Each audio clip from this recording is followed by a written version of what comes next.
Hi, my name is Gabriel Barrile, and I am an assistant professor in the Department of Zoology and Physiology and the School of Computing at the University of Wyoming here in Casper.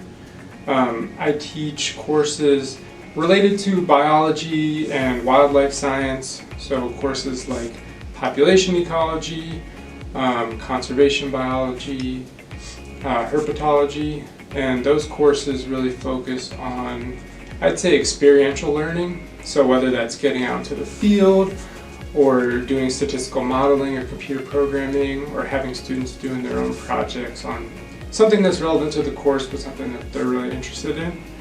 I also plan to teach courses in data science.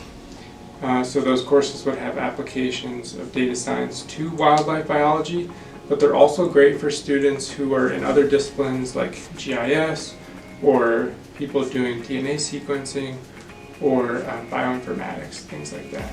And that really relates to my research. So my research uses data science to study the diseases that affect wildlife in Wyoming and beyond. And so those are some diseases like chytrid fungus in amphibians, or plague in prairie dogs, or chronic wasting disease in deer species. And so that research is in collaboration with all sorts of different university partners or federal, state agencies. And I love working with undergrads and getting them involved with research. There's always opportunities for independent projects or to help out with a project that a graduate student's doing. So yeah, please don't hesitate to reach out if you want to get involved with research.